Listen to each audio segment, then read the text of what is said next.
Greetings, everyone. It's Crime Talk with Crin, and I am back. It's been a long time. It's been too long. I've been away for a couple of months, but I've definitely been paying attention to all the goings on, and we have a lot to catch up on. I do not have a whole lot of time. I just wanted to pop out to let you guys know that I am still here. I'm still paying attention to everything that's going on. And it's been a little bit of a ride. So I'm just going to jump right in and say thank you to everyone who has, hung around. Everyone who's stayed subscribed to my channel, everyone who's, checked in on me like, hey, where you at? What's going on? Welcome to the new subscribers. I do see that I've got a couple new subscribers while I have been away from you guys. Welcome back to everyone else. And thank you for tuning in. Excuse me. So, like I said, we're just going to jump right in. And, I know that as far as the Idaho 4 Brian Kohberger case, there's a lot of people who think that, there isn't really much going on. I know there's a lot of people that were waiting for the trial. And then there's those folks like me who definitely keeps my ear to the street and sees what all is going on at all times. And so, for those of you who are tuned in, you're probably one of those people, and you know that the whole change of venue fiasco has finally come to a head. And what do we think about it? What do we think? I know there are some people that thought that it absolutely wasn't going to happen. There are some people that were like, it has to happen. I was one of the people who thought that it absolutely should happen. But I didn't think that it was. And so now that it's happened, I'm going to say that I am surprised. So let's talk about it. All right. So by this point, by the time I'm recording, we had the motion for the change of venue come out from the defense. From the defense, we had the objection come from the state. We had the hearing that was anticlimactic at best. And then we had a ruling. And then we had an extra little note from the Supreme Court. So, excuse me. Like I said, I always thought that they should have a change of venue. And I didn't think it was going to happen because I kind of felt like, because everything is so close knit and everybody really does seem buddy. And I did a video before about Ann Taylor. I know there were some folks who didn't like it. And that's okay, right? But I just felt like and feel like they're buddy. And I think that they needed to break that up a little bit. Now, even though we were changing venue, I didn't think we were changing the judge. But when they were going back and forth about, where to have it. So the defense said Ada County, and I want to say the state was like, hey, well, what about Nez Perce? I want to say that's where they were leaning to or mentioning. And I thought, and I didn't look into this, so this is just a thought that was in my mind.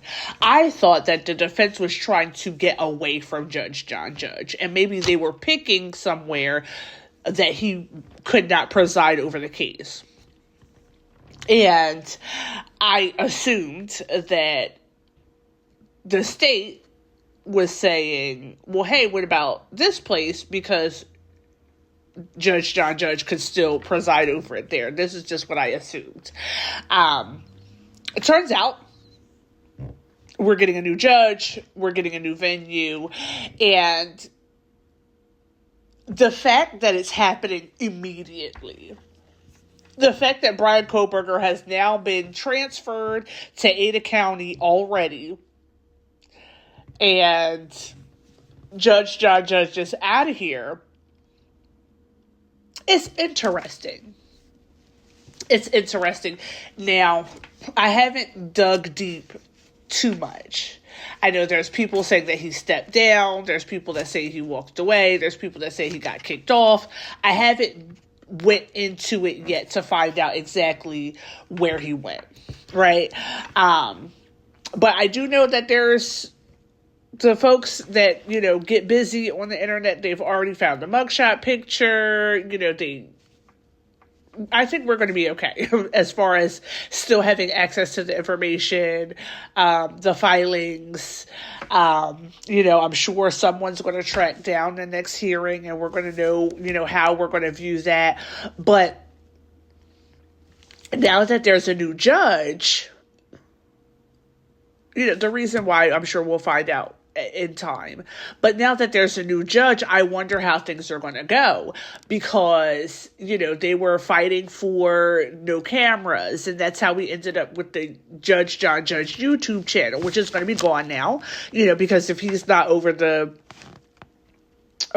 presiding over the hearings and stuff, obviously they wouldn't be streamed on his YouTube channel. So, we're going to have to find all these things, which I'm sure it won't be hard.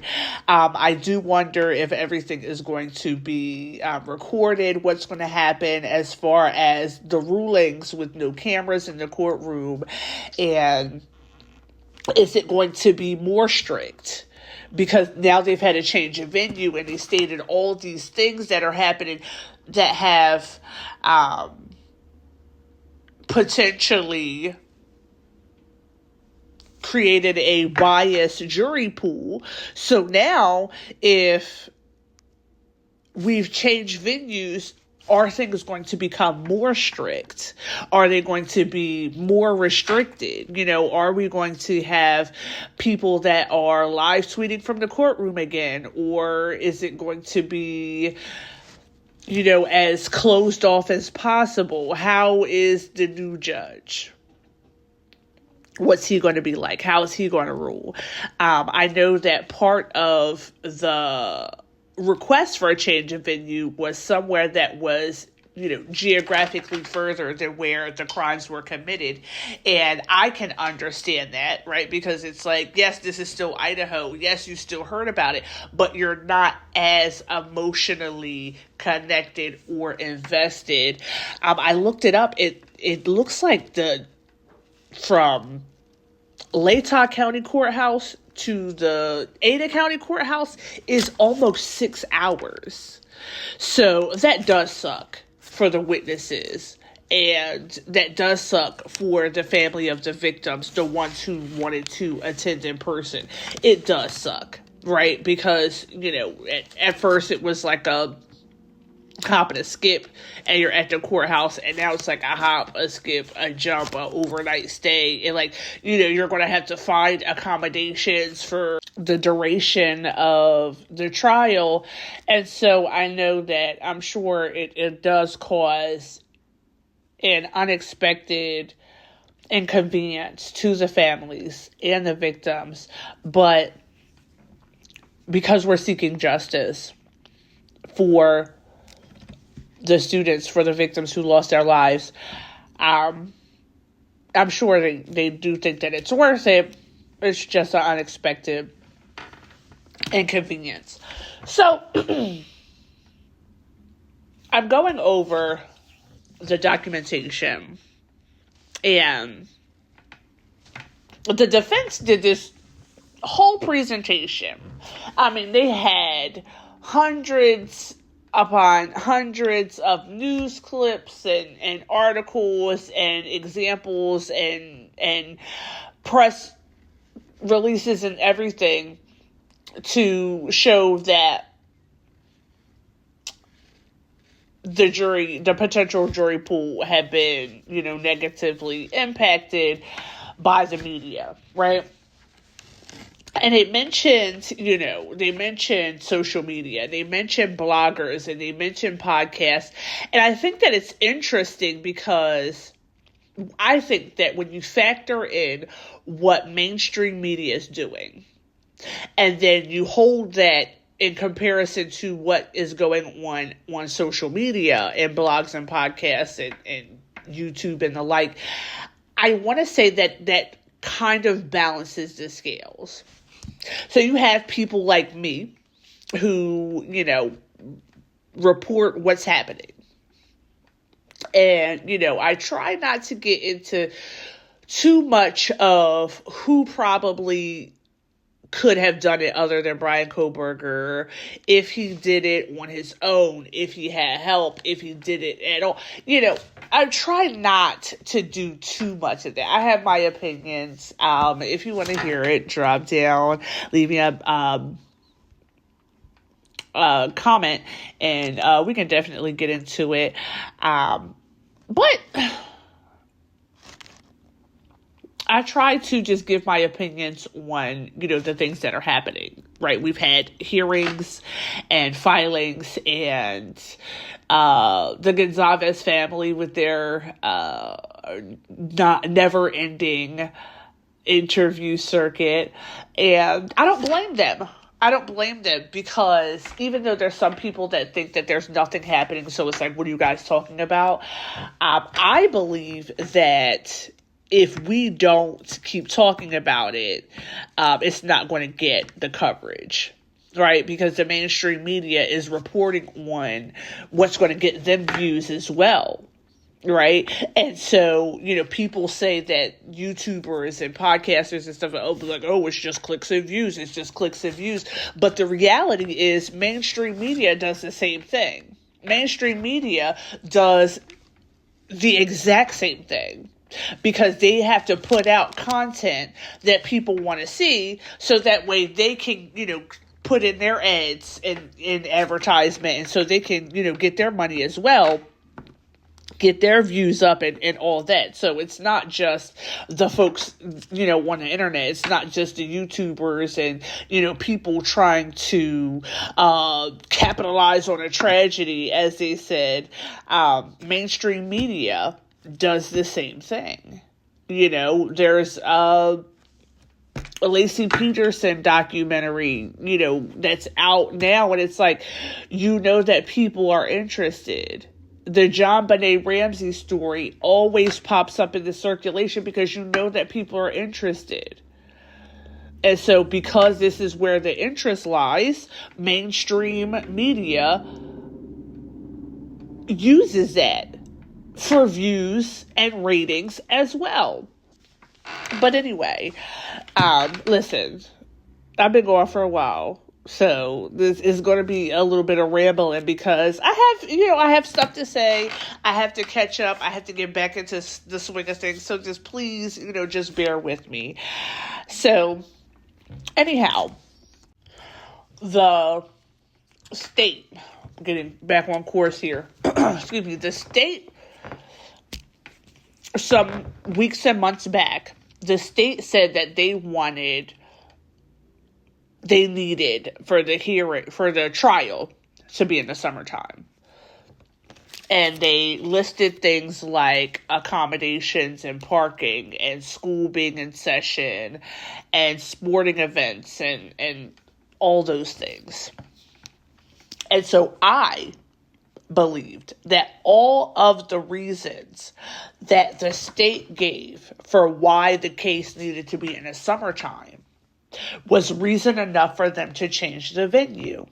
Because if they changed the venue, none of those things would matter. So then once both sides were good and ready, they could have the trial start as soon as the court's calendar allowed. They don't have to worry about being across the street from the high school or sporting events or lodging or parking. They don't have to worry about those things. They don't have to worry about, traffic, and because now we're away from the school. Now we don't have to inconvenience them. in that way. We don't have to disrupt the town so much. So I thought that the argument that the state was making for why the trial needed to be in the summertime should have been reason enough.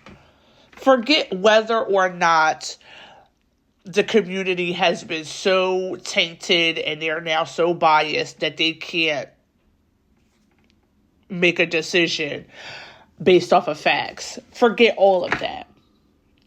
Let's just stick to the simple fact that you guys are saying that the location of the courthouse, where the courthouse is geographically located, is an inconvenience to the community to have this trial.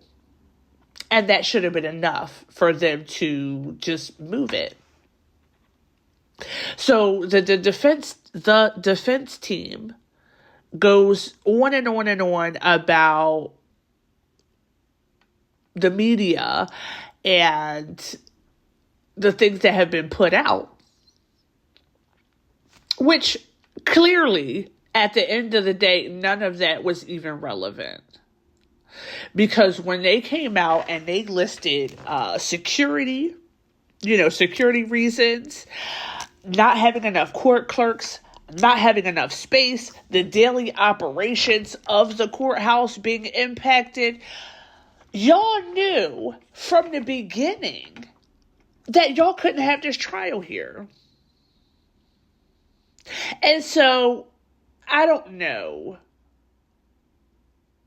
how things have to go, but if all these things, if the court had these issues already, security issues, court clerk issues, space, daily operations, they mentioned how there's police officers that are going to be called as witnesses. And so now you have other police officers that are going to be working security, and how that puts the community at risk because now all the cops are gone. And so we're so deep. We've had so many hearings. And that's what I don't understand is if on the court side, you guys knew, like, this isn't going to work. Like, this isn't, how are we going to make this? This is going to suck if we have this here. And so if you guys knew that this was virtually impossible for you guys to carry out, did you need for the defense to request a change of venue? Because you have your own reasons. And if you knew that you couldn't have it there, shouldn't the state also know that you couldn't have it there? So I kind of feel like that's why the state didn't rebuttal. There was no, cross. They didn't call their own witnesses because they're like, we're not going to fight it. For real. I object to the idea that the jury has been so far tarnished by the media. However, if we're going to change the venue, let's change it to somewhere. So it's like, I don't want to pick where they want you to go, but we could go somewhere else, is what the state was giving. And I just feel like, was there a way that this could have been ironed out without being dragged out for so long? This is one of those pieces that is irritating. This is one of those pieces about the case that's irritating because why did this have to take so long? If the defense was like, hey, we want a new venue. Months ago, before we even would have gotten to whatever percentage of media coverage, they said months ago that they wanted to change a venue. I'm pretty sure from the onset, the court knew once they saw how huge this case, and this case was big before someone was even arrested. So they knew that this case was going to be a burden on the courthouse. Okay? So the defense wants to change a venue. The courthouse does not want the case or the trial to happen at their courthouse. And so then we have the state, who is essentially a branch of the courthouse. Why did we have to do this? Why did we have to have million-page motions and objections? Why did the hearing have to last 7 freaking hours if you guys all knew from the beginning that this had to go somewhere else? And these are the things in the case that are irritating and that make people feel like this is a show. Like this is fake, like they're putting on. In the very beginning, like I said, I put a video out about Ian Taylor, and I felt like they were pals. I've heard other people say that too, that in the beginning, when this started, they all seemed like pals. The defense, the prosecution, and the judge. They all seemed like they went way back. Even when, and I believe because they're all into what's happening on the media, on the internet, in the podcast and all that, I think that they heard negative things being said about the obvious relationship between the prosecution, the defense, and the judge. And I think that's when Ian Taylor switched her tactic. And that's when she started gunning for Bill Thompson. I think that's when she started, trying to jab at him. Because 1 week it was, I don't think he's intentionally withholding information. And then the next hearing, she's saying that it is intentional. And then when she started to take digs at him, the judge was like, hey guys, let's not do this. You guys, you go way back. You're both great. We don't have to go this route. Because I believe that even he picked up on, okay, she just switched up. He probably assumed that, she was feeling the pressure because they were acting chummy in there. And so everybody picked up on it in the beginning. And I just wonder, because my thoughts are all over the place, but just roll with me. I wonder if Judge John Judge, I wonder if that's why he seemed so detached. Because honestly, he's a judge, right? And so you want to assume that he's had years of experience and he knows what he's doing, and he had to have XYZ in order to be seated here. And so it's like, how can this guy who just seems so just nonchalant, and he's smirking, and he just seemed like the most unserious judge. He seemed like a daytime TV judge.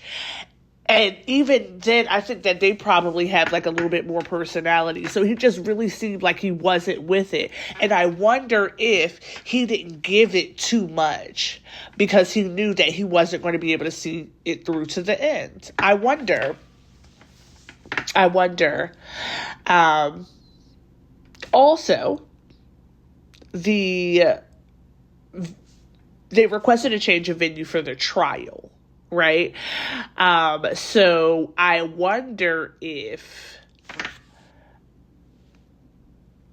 the judge was like, hey, if I'm not going to be presiding over the trial, why do I have to waste my time with these stupid ass hearings now? Like, what's the point of me going over the hearings if I'm not going to be over the trial? I wonder if that was the thought, or if when they were considering the new venue and the new judge, if they were like, hey, he's making a mess of this and I don't go behind other people's work. So if y'all are going to give it to me now so I can clean this up, so I can move things along. Because, excuse me, I believe that if they, being the state, does not have all the evidence that they need, it should be thrown out. It should be thrown out. Y'all were ready to go to trial immediately, and now here we are down the line. Because if we're calling bluff, if we're calling each other or trying to call each other's bluff, like, oh, I'm ready to go down. I'm ready to go down too. To see who's going to back out.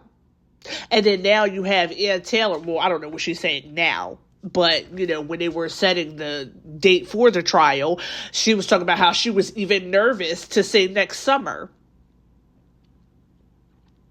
But Bill Thompson's like, I mean, I'm comfortable with my hands. I don't have everything that I need either, but I'm comfortable. And it's like, well, wait a minute. How can we be... It's September. It's September. We're almost 2 years away. Or 2 years down the track. And the FBI still didn't turn over this or turn over that. And, well, how do we know that these things exist? And what about the things that Bill Thompson keeps saying don't exist? Because what we do know is that it doesn't matter what the truth is. It matters what you can prove. Beyond a reasonable doubt. Hello? And I'm not saying that because I want Bryan Kohberger to get out and potentially do what he's being accused of doing to more people. I'm not saying that. I'm not saying that at all. Do I think that Bryan Kohberger did it? Nope. Do I think he knows something about what happened? Yep. Do I think that this is all a bunch of crap? Yes. Because there's too many holes. There's too many holes. What about the unidentified male DNAs? How come that has not come up again? Why did we spend so much freaking time on change of venue pretendings when all of y'all knew this had to go somewhere else? What are we doing here? What are we doing? And I know that there's people out here that want to blame the Gonzalez family for the change of venue. And I know they're mad. I know they're big mad that the venue's being changed. And there are people out here that are like, that's what you get. That's what you get because ever since the beginning, you've been out here on the internet popping it. Steve Gonzalez has been on the internet popping it since the very beginning. And Steve Gonzalez, Kaylee's dad, he has been suggesting or alluding to the fact that he has information. And he does it all the time, every so often. I'm not going to say all the time, but he does it every so often. He's like, y'all don't want me to get to talking. Y'all don't want me to tell. So y'all got to clean this up because I don't have to be the one. Somebody got to step up. In the beginning, sir, you got to step up and be an alpha. I don't want to have to be the one. Sir, you either want to say what you have to say or stop this. Or stop this. And see, I am a psychology girly, right? I love the human brain. I love, studying human behavior. And I love, figuring out how people tick and why, right? And so I understand the Gonzalez family. At first I didn't. I was rocking with them. I was a huge, fan of, and that might be inappropriate to say, but I was like fangirling the sister because I feel like if something like this were to happen to someone that I was close to, I'm not going to say any of my siblings because I want them all to stay alive. But if something like this were to happen to someone that I was close to or someone that I knew personally, I believe that the way that Olivia conducted herself in the beginning would be similar to how when she was finding out the driver, the grub truck, what times and, all of that. She jumped right in. She was like, I'm not waiting on the police. I'm going to figure this out because that's her sister. She is emotionally invested. And Kaylee was a true crime buff herself. So, excuse me, I know that when I am following a case, I talk about it all the time. That's how I ended up starting Crime Talk with Crin, because I would talk about it all the time with my friends and my family. And so I don't know, but I'm sure Kaylee and Olivia talked about cases and stuff all the time. And so this was like, hey, I've spent time looking into other people's cases. I'm going to figure out what happened to my sister. And then one day, just like that, it was, okay, we have to trust the police. We have to trust the police. Whatever they say goes. And it's like, wait, what happened? What happened?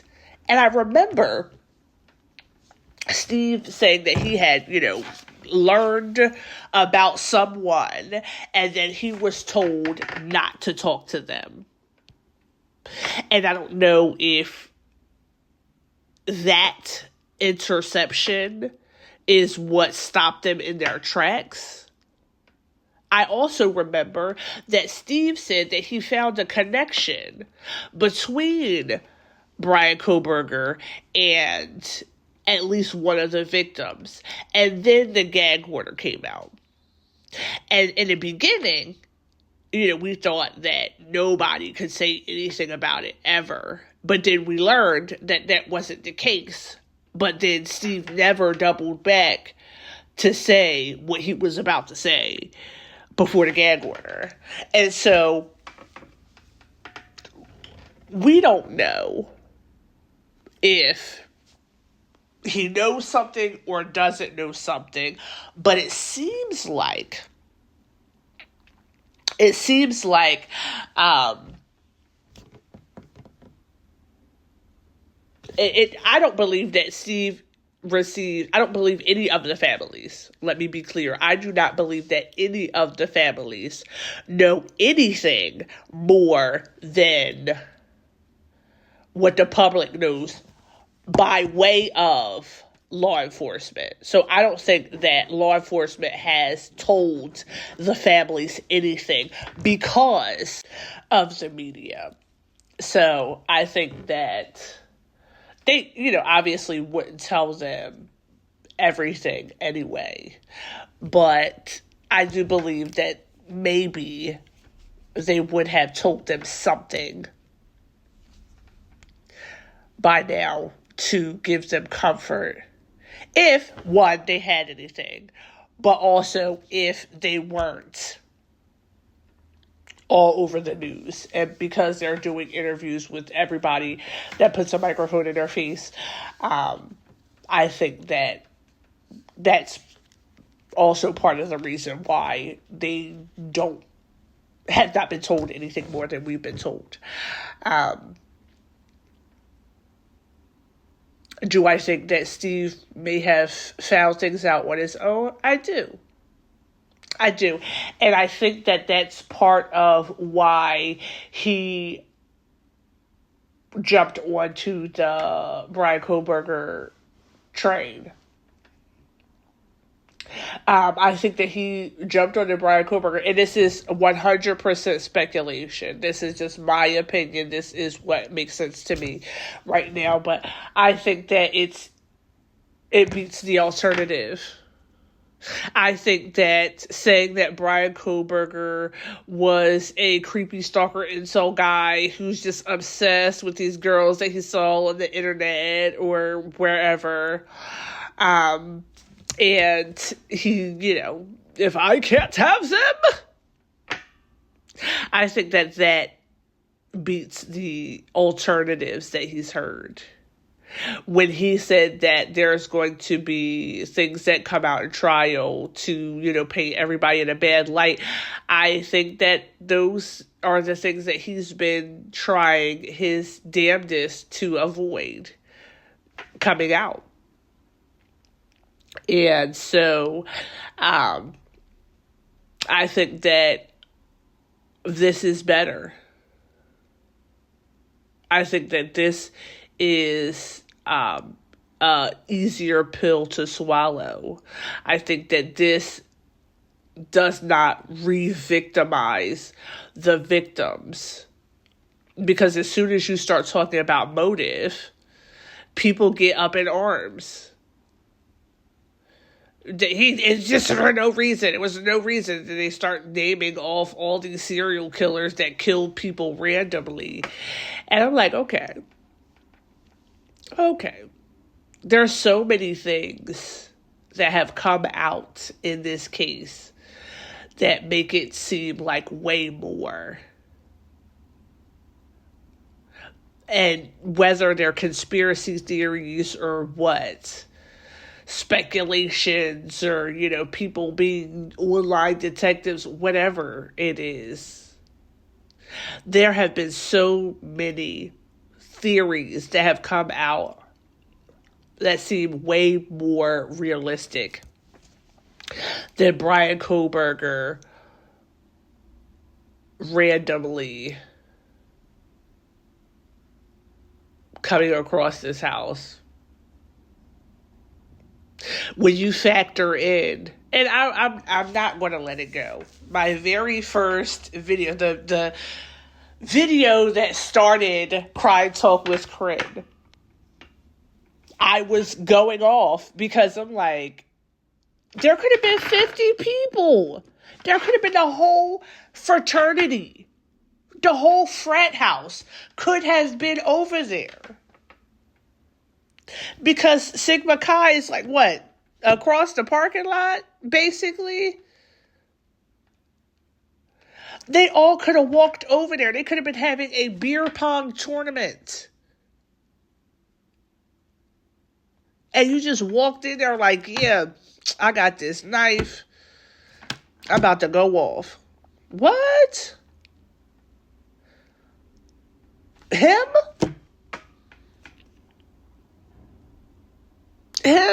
And now he's got his beard growing in. So now, I guess, people are going to play up that like, oh, he has a beard. Now he's big and scary. He just looks dirty now, but he's in jail. He's in jail. Maybe he decided that he was tired of hair bumps from raggedy jail razors, or maybe he wants to make himself look scary so the other guys will stop. Whatever. Are there other guys? Is he in solitary? I don't know. But it's come on. Come on. The description that the not witness roommate gave is ridiculous. Is ridiculous. 5'10" or taller, athletic but not muscular. Was he naked? How do you know if he had muscles or not? Come on. Come on. It's dark. He's in all black. You wouldn't know if he had definition or not. How would you know that? And if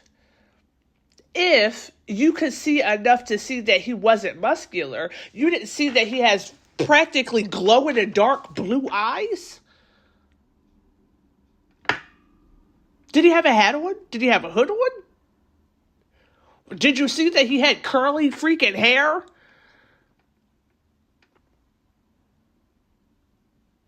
He had a mask on that covered his nose and mouth. They didn't say if he had a hat on. They didn't say if he had a hood on. But you could tell he doesn't have muscles, but you can't see his eyes? Or, I'm sorry, is that a piece of information that they just didn't put out? Were y'all trying to catch him or not? Because I know that there's things in cases that they withhold because, to make sure that they have the right guy, right? There's information that's like, only somebody who was involved would know this. I know that those type of things happen, but y'all were trying to catch this person. I believe that Dylan is 5'10" or taller. I believe that if you are standing in the doorway and somebody walks past the door, you know if this person's taller than you or not. The description was just garbage. It was garbage.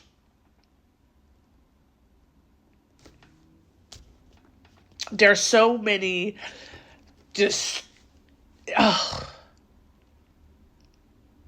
And with the change of venue, with the documentation that came out addressing the issues of the court. So aside from what the defense presented as a reason, because, see, I think that if the court wanted to change the venue, and the defense pled their case, and they're like, all right, cool. They're right. We're going to change the venue. And they could have left it at that. But y'all put out points of why y'all need the venue changed. And so for me, I just feel like that's part of why this seems like it's for show. Because why do we have to do all of this? Why do we have to do all of this? Why set a deadline for when you need them to present why they want to change the venue if y'all want to change the venue? What was the point? Why did we do all that? So there's things like that. I feel like, and this is no shade, like I said, there's people that are blaming the Gonzalez family.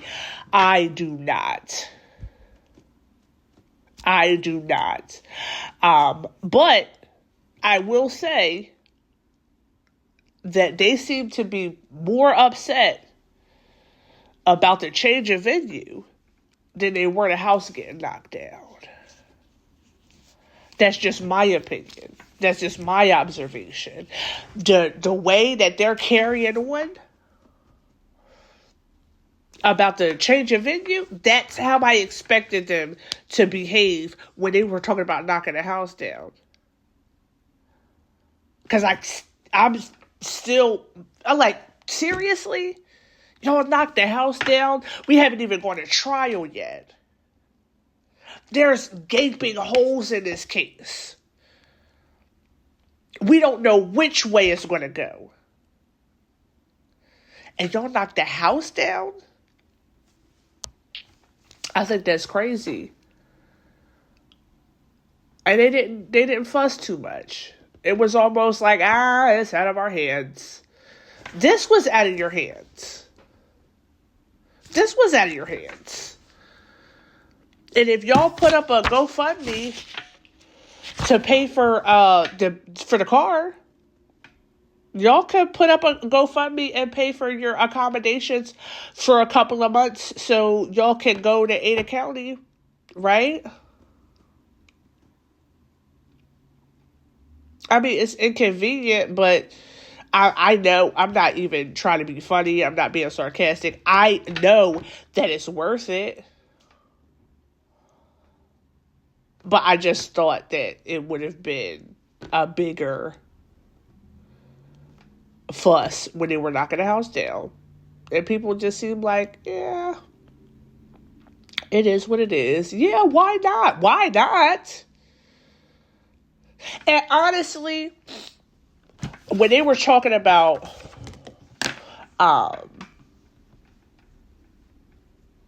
the media influence, I think that was proof right there.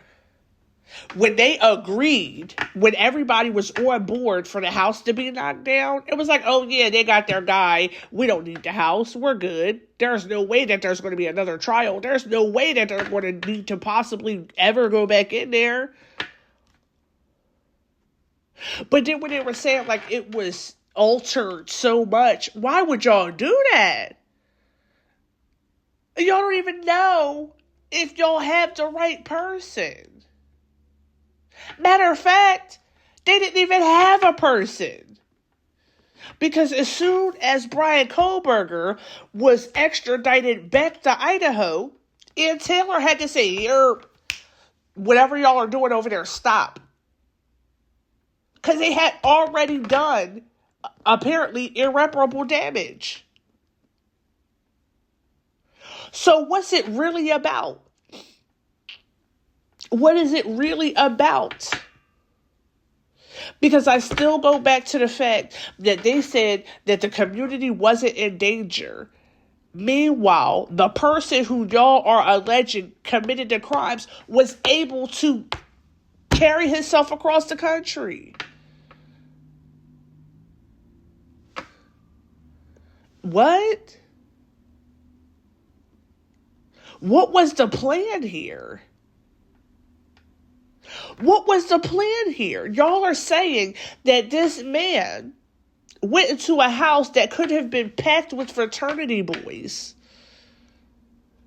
He went into this house blindly in the middle of the night with, according to y'all, a knife, ready to do his big one, ready to just... It was his time to shine. According to y'all.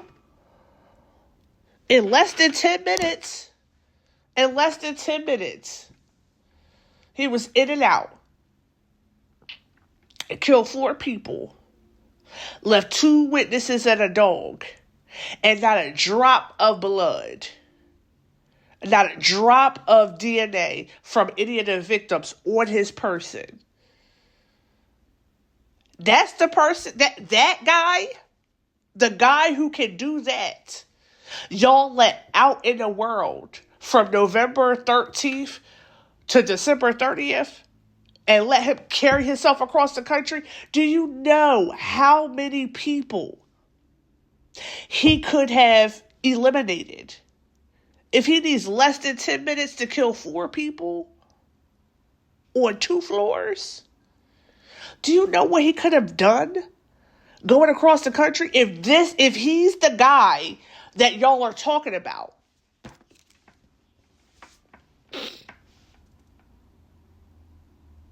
But even worse than if he's the guy that did these things, even worse than him being able to carry himself across the country in a car, Not on a plane, in a car, drove.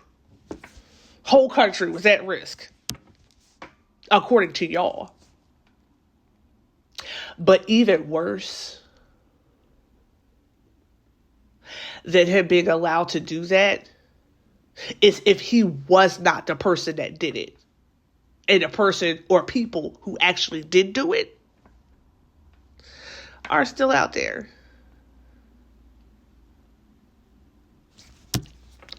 Well, guys, that's all I have for today. I'm going to be back. I'm going to be back maybe later, maybe tomorrow. Definitely this week I'm going to be back, and I have a lot of things to talk about. There's a lot of other cases that I want to talk about. There's older cases that I want to talk about that have come up.